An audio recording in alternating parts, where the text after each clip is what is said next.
Kejaksaan Tinggi Jawa Tengah menetapkan 4 orang tersangka kasus dugaan tindak pidana korupsi dalam penyelenggaraan pembiayaan ekspor nasional oleh Lembaga Pembiayaan Ekspor Indonesia wilayah Surakarta untuk PT Kemilau Harapan Prima yang merugikan keuangan negara sebesar 81 miliar rupiah.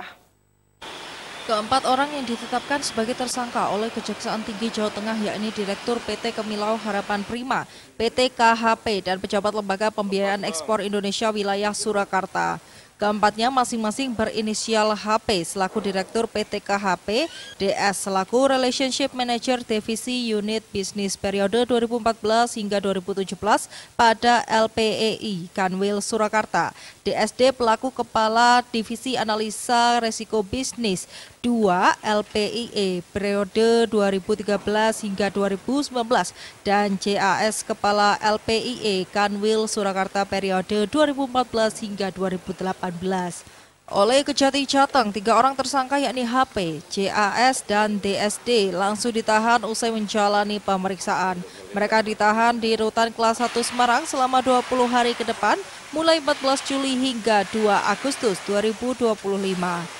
Asisten Pidana Khusus Kejati Jateng menjelaskan kasus ini bermula dari pemberian fasilitas kredit oleh LPIE kepada PT KHP perusahaan yang bergerak di bidang produksi bahan baku industri tekstil yang berlokasi di Sragen, Jawa Tengah pada 2016 hingga 2018.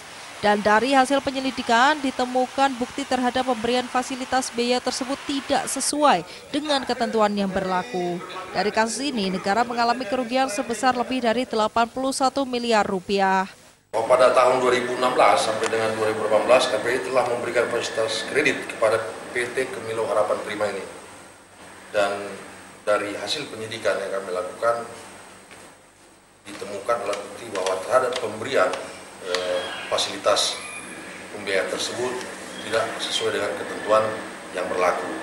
Bisa dikatakan kegiatannya ini tidak ada, tapi pembiayaannya ataupun uang negara telah dikeluarkan untuk membuat pembiayaan tersebut. Atas perbuatannya, ketiga tersangka dijerat pasal 2 ayat 1 Junto pasal 18 dan pasal 3 UU Tipikor Junto pasal 55 ayat 1 KUHP. Ketiga tersangka terancam hukuman maksimal 20 tahun penjara. Hendi Nugroho, Semarang TV.